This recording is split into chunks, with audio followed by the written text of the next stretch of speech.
আমি এখন এই মুহূর্তে আছি অ্যাবারডিনের সিটি সেন্টারে। মার্শাল কলেজ থেকে জাস্ট 4 থেকে 5 মিনিট হাঁটলেই অ্যাবারডিন সিটি সেন্টারের এই জায়গাটা, একেবারে সেন্টার যে জায়গাটা, এই জায়গাটা দেখতে পাবেন যেখানে বড় করে অ্যাবারডিন লেখা আছে। এবং এখান থেকে 5-6 মিনিট হাঁটলেই আপনি ইউনিয়ন স্ট্রিটে আসবেন। এবং ইউনিয়ন স্ট্রিটের এই জায়গাতে ইউনিয়ন টেরেস গার্ডেন এবং যে স্ট্যাচুগুলো দেখতে পাচ্ছেন, এইটা হচ্ছে 2020 দিকে কাজ শুরু হয়েছিল। এবং আমি যখন 2021 অ্যাবারডিন ইউনিভার্সিটিতে পড়ালেখা করতে আসি, সেই সময় প্রায় কাজের 80% শেষ হয়ে গিয়েছিল। এবং 2022 মিডিলের দিকে টেরেস গার্ডেনটা সবার জন্য উন্মুক্ত করে দেওয়া হয়। আমি এখন সেই ইউনিয়ন টেরেস গার্ডেনের ভিতরে যাচ্ছি এবং আমি সিঁড়ি দিয়ে নিচে নামতেছি। আর দেখতেই পাচ্ছেন আসলে টেরেস গার্ডেনটা এত সুন্দর করে রিপ্রেজেন্ট করে দেওয়া আছে, যেখানে বাচ্চাদের বিনোদনের জন্য যথেষ্ট পরিমাণ একটা সুন্দর একটা ব্যবস্থা করা হয়েছে। শুধু বাচ্চাদের জন্য নয়, যারা হচ্ছে একটু হাঁটতে কিংবা এক্সারসাইজ করতে পছন্দ করেন, তারাও যদি এখানে আসেন তারাও এক্সারসাইজ করতে পারবেন, হাঁটতে পারবেন। আমার খুবই ভালো লেগেছে, এই জন্য তো আমি এই জায়গাটার ভিডিও করলাম আর কি। আপনাদের সাথে যদি বাচ্চা থাকে তারাও এনজয় করবে। এবং বাচ্চাদের এন্টারটেনমেন্টের জন্য দেখেন এখানে হচ্ছে মিউজিক আছে। ওরা যদি ওই কাঠের যেটা তৈরি করা, সেটা হচ্ছে ওয়ান কাইন্ডস অফ পিয়ানোর মতো। এবং যদি ওইটাতে যান তাহলে ওটাতে দেখেন কি সুন্দর মানে টিউন আসতেছে। সো তারা অনেক এনজয় করবে আর কি বিষয়টা। আরো একটা আছে, মিউজিকেরই আরো একটা আছে, যেটা হচ্ছে আমি একটু ট্রাই করে দেখতে পারি। আসলে এটা বাজানোর জন্য যে জিনিসটা দিয়ে বাজায় সেটা আমার কাছে নাই। এটাও একটা দিয়ে মিউজিক মিউজিক মেক করে।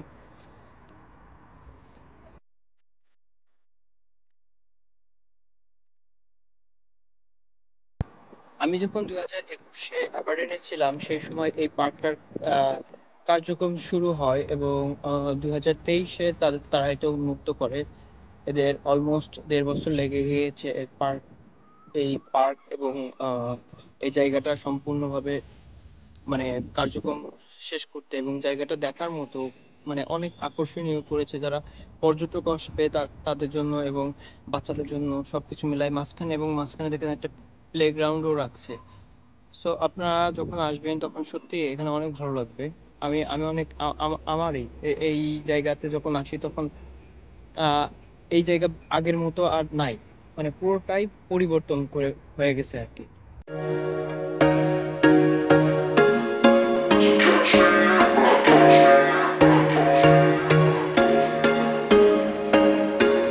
There was once a day that I would pray for you. I'd go and misbehave just so you'd notice too. Sneaking looks up and down from across the room. And damn, what a hell of a view. I feel good, you look great, I like you, I can't wait. A first time, a first date. You're so fine, I'm so late. You sip wine, I drink straight. Don't waste time to my place. I feel my heart erase. আজকে জুম্মার দিন, সেজন্য তো আমি আজকে নামাজে আসছি। এটা হচ্ছে মসজিদ। এটা অনেক আগে এটা খ্রিস্টানদের চার্চ ছিল, চার্চ থেকে এটা মসজিদ করা হয়েছে। ইউনিয়ন স্ট্রিট থেকে 5 থেকে 7 মিনিট হাঁটলেই আপনি এই মসজিদে আসতে পারবেন। আমি এখন মসজিদ থেকে নামাজ শেষ করে আমি আবার ইউনিয়ন স্ট্রিটে চলে যাব, দেন বাসে উঠবো। আমি এখন বাসে উঠে আমি ওল্ড অ্যাবারডিন যাকে বলা হয় এবং অ্যাবারডিন ইউনিভার্সিটি, কিংস কলেজ থেকে শুরু করে সব কিছু ঘুরে দেখাবো, সাথেই থাকেন।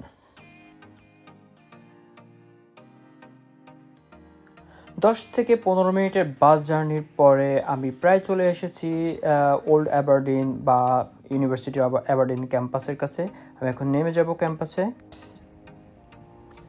2021 অক্টোবর মাসে আমি ইউনিভার্সিটি অফ অ্যাবারডিনে আসি।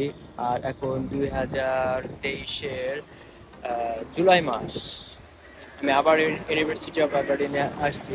2021 আসছিলাম পড়ালেখা করার জন্য, 2023 আসছি ঘোরার জন্য এই অ্যাবারডিন ইউনিভার্সিটি, অ্যাবারডিন সিটিতে। আমি আজকে ক্যাম্পাসটা একটু করে দেখবো। ফ্রি টাইমটাতে স্টুডেন্টরা এখানে এসে ফুটবল খেলে। এটা মূলত ওল্ড ক্যাম্পাসের পিছনেই আসলে এই মাঠটা, এবং মেইন রাস্তার থেকে মাঠটা একেবারে মেইন রাস্তার সাথেই। ওল্ড অ্যাবারডিনের এবং কিংস কলেজের এটা হচ্ছে ভিতরের পাশ। কিং কলেজ, ওল্ড অ্যাবারডিন, পুরো যে সুন্দর একটা জায়গা, এটা আছে পুরো ঘুরে দেখাবো আমি আপনাদেরকে।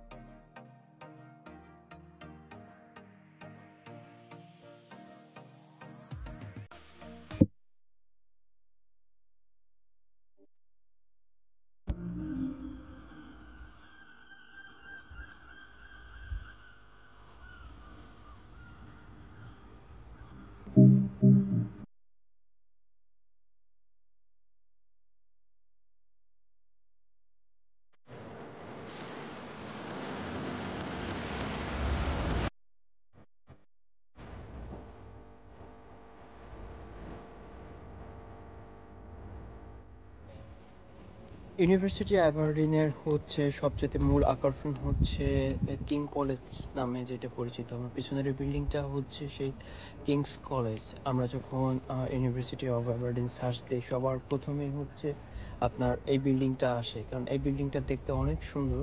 আমি এই বিল্ডিংটার ভিতরে যাব এবং সেটা আপনাদের কাছে শেয়ার করব।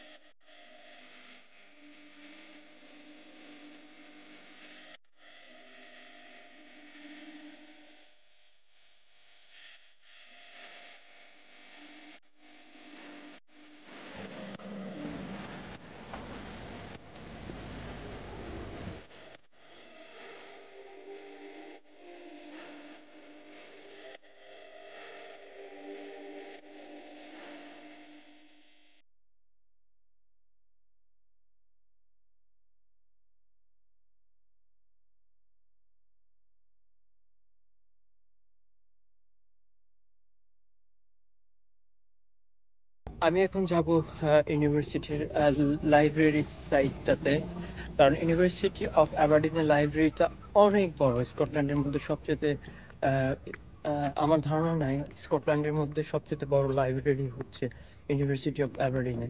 আমি লাইব্রেরিটার চারিপাশটা আপনাদেরকে একটু দেখানোর চেষ্টা করব, কারণ ভিতরে ঢুকতে গেলে আমার কার্ড লাগবে। যেহেতু আমি একজন, আমার কোনো অনুমতি নাই, সেহেতু আমি ভিতরে এন্ট্রি করতে পারবো না। সো আমাকে বাইরের থেকে আপনাদেরকে ভিউটা দেখাতে হবে। লাইব্রেরিতে যাওয়ার জন্য আমার চিকন একটা সরু গলি দিয়ে যেতে হবে। আমি যখন ইউনিভার্সিটিতে পড়তাম, আমি তখনও এই সরু গলি দিয়েই আসছি। আমি এনজয় করি গলিটা। গলি দিয়ে 2-3 মিনিট হাঁটার পরেই সামনে যে বিল্ডিংটা দেখা যায়, এটা হচ্ছে লাইব্রেরি বিল্ডিং। আমার বাম পাশের বিল্ডিংটা হচ্ছে কম্পিউটার সায়েন্স বিল্ডিং, তার পরবর্তীটা হচ্ছে লাইব্রেরি বিল্ডিং, অ্যান্ড ডান পাশের বিল্ডিংটা হচ্ছে ইঞ্জিনিয়ারিং বিল্ডিং।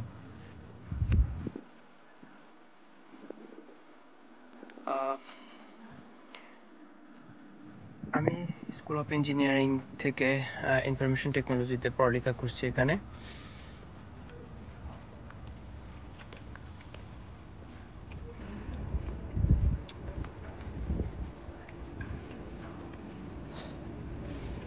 সো দেখলেন কত বড় হচ্ছে এই লাইব্রেরি বিল্ডিংটা। লাইব্রেরি বিল্ডিংটা হচ্ছে 10 তলা, এটা হচ্ছে 10 তলা লাইব্রেরি বিল্ডিং। লাইব্রেরি বিল্ডিংয়ের টপ ফ্লোর থেকে কিংবা যে কোনো ফ্লোর থেকে আপনি সরাসরি অ্যাবারডিনের যে বিচ আছে, বিচ সাইডটা দেখতে পারবেন, যে মানে যে সমুদ্র সৈকত আছে। অ্যাবারডিনের যে সমুদ্র সৈকত আছে সেটা হচ্ছে আপনারা এই লাইব্রেরিতে উঠলে একেবারে সেটা সুন্দর একটা ভিউ, স্বচ্ছ ভিউ আপনি দেখতে পারবেন। আমি অবশ্য এখন অ্যাবারডিনের সেই সমুদ্রে যাব আসলে দেখার জন্য। আসলে সমুদ্রটাও আমি অনেক মিস করি। আমি যখন অ্যাবারডিনে থাকতাম তখন আমি সময় পেলেই সমুদ্রতে যেতাম। সো চলেন।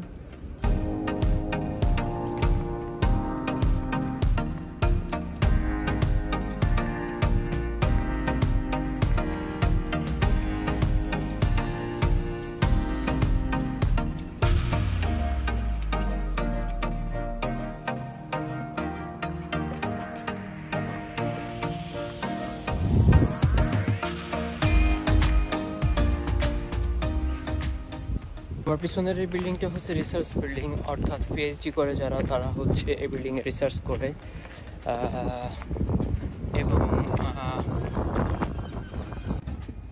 এবং এটা হচ্ছে school of business building.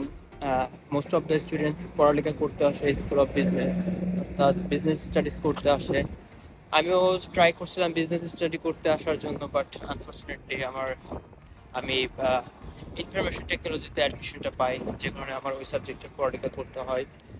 Business স্কুলটা অনেক বড়, মানে অ্যাবারডিনের সবচেয়ে বড় ক্যাম্পাস বলা যাবে যে বিজনেস স্কুলটা সবচেয়ে বেশি বড়। সো এছাড়া আছে স্টুডেন্ট হাব, এছাড়া আছে স্টুডেন্ট কাউন্সিল থেকে শুরু করে সব কিছুই আছে অ্যাবারডিন। এবং অ্যাবারডিনের ইউনিভার্সিটিটা আর একটা বিষয়ের জন্য সবচেয়ে বেশি জনপ্রিয়, সেটা হচ্ছে অ্যাবারডিনের স্পোর্টস। আপনি যদি খেলাধুলা করতে পছন্দ করেন কিংবা অ্যাথলেট টাইপের হয়ে থাকেন, তাহলে অবশ্যই আমি মনে করব যে অ্যাবারডিন ইউনিভার্সিটিতে ভর্তি হয়ে যান। স্পোর্টস যে সেক্টরটা আছে, এই স্পোর্টসে ভর্তি হয়ে গেলে আপনি সুন্দর একটা মনোরম পরিবেশ পাবেন, সাথে আপনি আপনার ডিগ্রিটা অর্জন করতে পারবেন এই স্পোর্টসের উপরে। লাইব্রেরি এবং স্পোর্টস দুটাই অ্যাবারডিন ইউনিভার্সিটির খুব বিখ্যাত একটা জিনিস। আমি স্পোর্টসটা দেখাইতে পারলাম না, স্পোর্টসটা একটু দূরে। সো এই ছিল আমার অ্যাবারডিন ইউনিভার্সিটির ছোট্ট campus tour. Thank you very much আপনারা আমার ভিডিওটা ভালোভাবে দেখার জন্য আপনাদেরকে অনেক ধন্যবাদ। ভালো থাকবেন সবাই। আমি এখন যাব অ্যাবারডিনে ধুতি পার্কের যে মূল আকর্ষণ ডেভিড উইলস উইন্টার গার্ডেনে ঢুকবো। আমি এখন আসছি ধুতি পার্কে।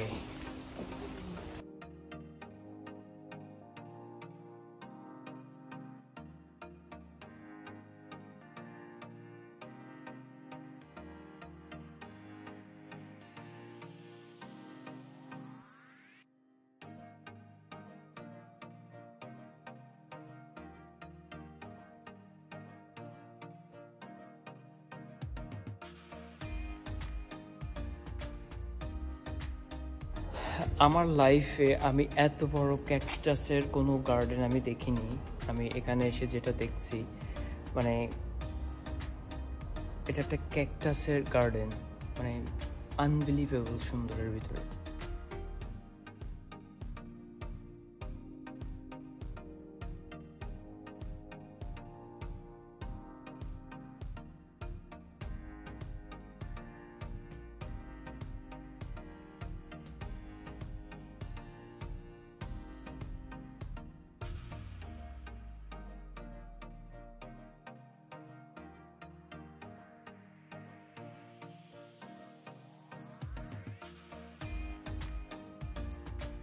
এই ধুতি পার্কটার মূল আকর্ষণ হচ্ছে এখানে একটা ফ্লাওয়ার গার্ডেন আছে এবং মিউজিয়াম আছে। এই মিউজিয়ামটা অনেক বেশি আকর্ষণ।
সবচেয়ে ভালো লাগছে এখানে এসে কলা বাগান। এই কলা বাগানের এসে আমি কলা বাগানের মানে ভিডিও না করে শান্তি পেলাম না, তাই আপনাদেরকে দেখাচ্ছি। সো এই ছিল ডেভিড উইলস উইন্টার গার্ডেনের আমার একটা ছোট্ট মানে ছোট্ট ব্লগ আমার অনেক ভালো লেগেছে। আপনারা যদি কেউ অ্যাবারডিন আসেন তাহলে এখানে ঘুরে যেতে পারেন। আজকের মতো আমার বিদায় এখানেই, আবার দেখা হবে নতুন ব্লগে, সাথেই থাকবেন।